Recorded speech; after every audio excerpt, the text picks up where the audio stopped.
नमस्ते दोस्तों, मैं हूं नरेंद्र। आप सभी का स्वागत है मेरी नई वीडियो में। उम्मीद करता हूं आप लोग एकदम बढ़िया होंगे। तो अपने कोर्स की ना आज ये सबसे पहली वीडियो रहने वाली है। आज यहाँ पे हम सीखेंगे कि वेब डेवलपमेंट होता क्या है और हमें सबसे पहले ना जरूरत क्या पड़ी थी वेब डेवलपमेंट की, जो आज हमें ये सब कुछ सीखना पड़ रहा है। ये भी हम पढ़ेंगे।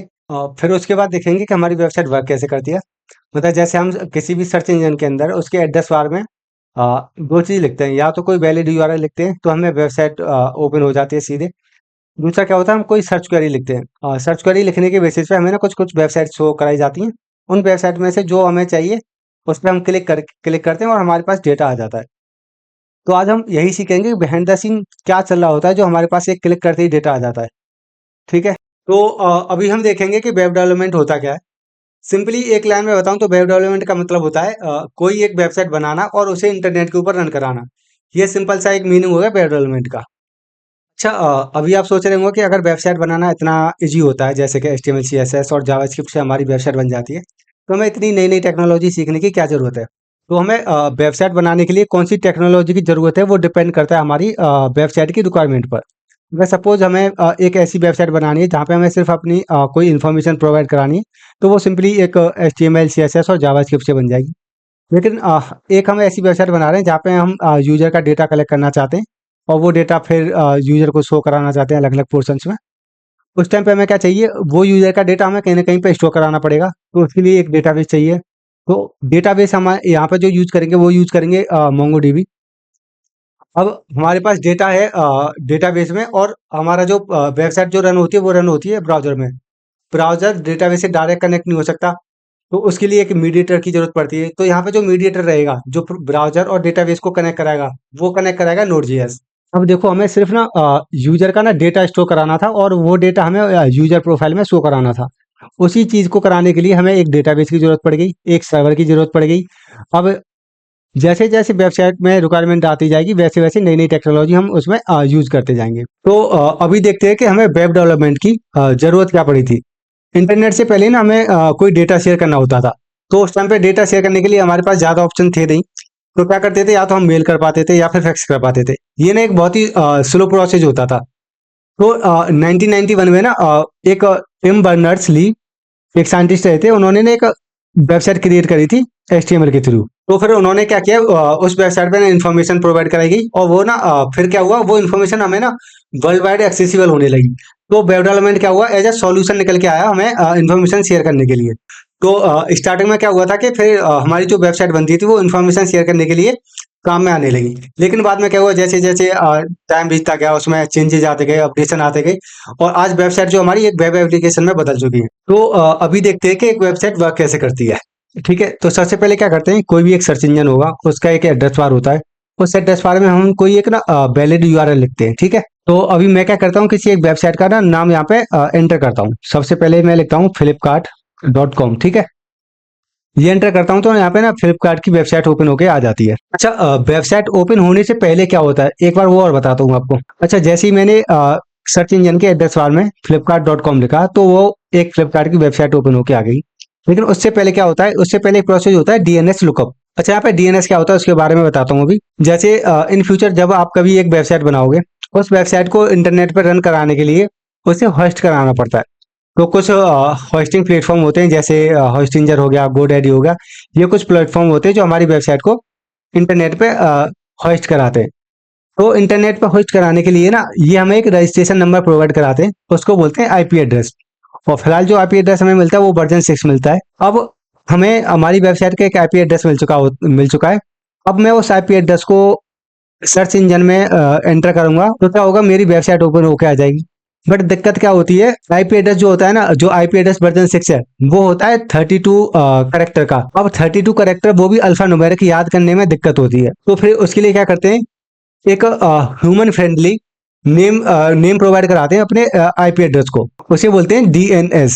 अब क्या कराते हैं, उस IP एड्रेस को एक ह्यूमन फ्रेंडली नेम प्रोवाइड कराते हैं। जैसे ही हम अपने IP एड्रेस को एक नेम प्रोवाइड करा देंगे, अब क्या होगा, वो नेम हमारे IP एड्रेस से कनेक्ट हो जाएगा।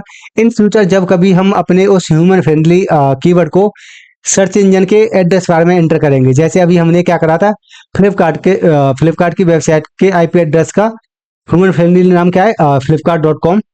जैसे ही हमने flipkart.com सर्च करा, हमारे लिए एक फ्लिपकार्ट की वेबसाइट ओपन होके आ गई थी। ठीक है, अभी एक बारी क्या करना, आप ये जो डीएनएस लुकअप का प्रोसेस है इसका ना स्क्रीनशॉट ले लेना और फिर देखना ये एक्चुअल में वर्क कैसे करता है। तो जब हमारा डीएनएस लुकअप कंप्लीट हो जाता है उसके बाद क्या होता है, हमारा ना एक टीसीपी कनेक्शन एस्टेब्लिशमेंट होता है, या तो वो एचटीटीपी होगा या फिर एचटीटीपीएस होगा। इन दोनों में क्या फर्क होता है जब मैं बैकएंड पढ़ाऊंगा उस टाइम पे आपको बता दूंगा इन दोनों में क्या फर्क होता है एचटीटीपी और एचटीटीपीएस में। जैसे ही हमारा टीसीपी कनेक्शन एस्टेब्लिश हो जाएगा उसके बाद क्या करेंगे, हम अपने ब्राउजर से अपने सर्वर को एक एचटीटीपी रिक्वेस्ट सेंड करेंगे।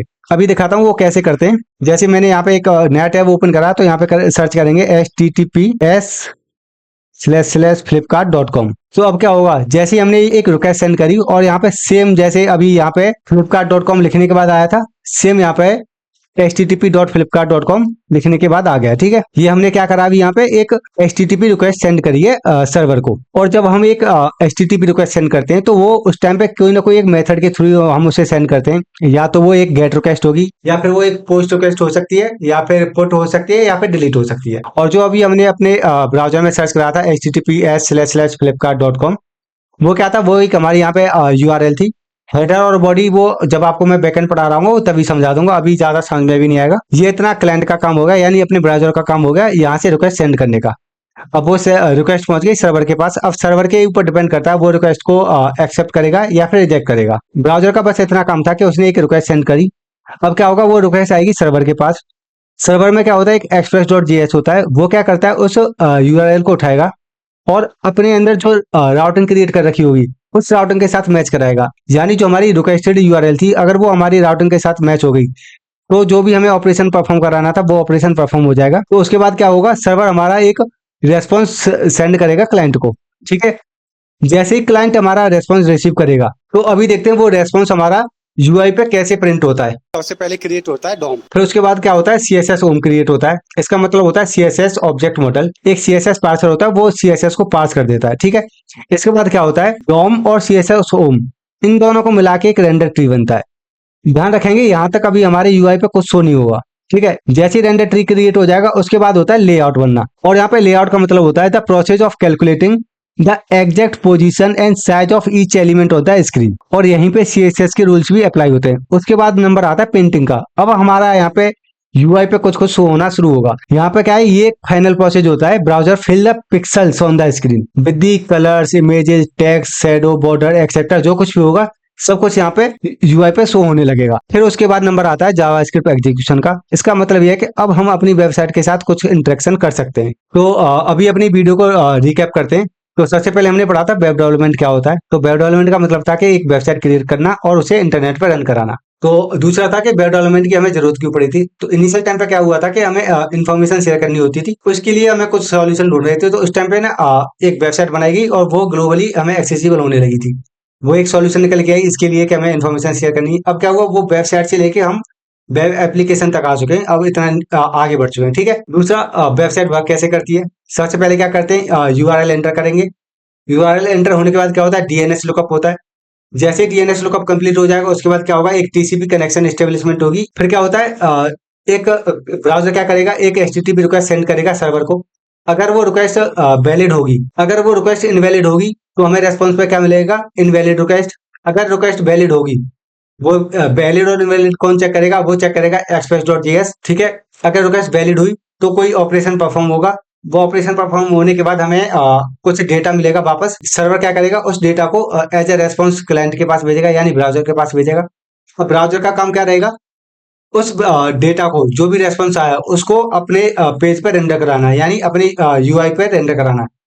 तो रेंडर सबसे पहले क्या होता है, रेंडर कराने में एक डॉम क्रिएट होता है HTML से, CSS से CSS होम क्रिएट होता है। इन दोनों को मिला के क्या होगा, एक रेंडर ट्री क्रिएट होगा। रेंडर ट्री के बाद क्या होता है, लेआउट होता है, यानी यहाँ पे क्या होगा, कैलकुलेशन होती है कि कौन सी चीज कहाँ पे रखी जाएगी। उसके बाद क्या होता है, पेंटिंग का नंबर आता है। यहाँ पे हमें अपनी यूआई पे चीजें दिखाई देने लगेंगी। उसके बाद क्या होगा, जावास्क्रिप्ट एग्जीक्यूशन होगी। फिर उसके बाद हम अपनी वेबसाइट में कुछ इंटरेक्शन करना चाहते हैं वो हम कर सकते हैं। ठीक है, तो बस इतना ही था इस वीडियो में। अगर आपको यहाँ पे थोड़ा बहुत समझ में आया हो तो क्या करना है, अपने आप को सर्वर समझना है और मेरे यूट्यूब चैनल को ब्राउजर समझना है। तो क्या करना है, सर्वर क्या करता है, ब्राउजर को क्या करता है, एक रेस्पॉन्स भेजता है। तो आप भी अपने ब्राउजर पे कुछ रेस्पॉन्स भेज सकते हैं, जैसे लाइक करना, शेयर करना या फिर कमेंट करना, वो आपके ऊपर डिपेंड करता है। अगर आप ये सब थोड़ा सा रेस्पॉन्स भेजोगे तो मेरे को भी अच्छा लगेगा। ठीक है, तो फिर मिलते हैं अगली वीडियो में, तब तक के लिए राधे राधे।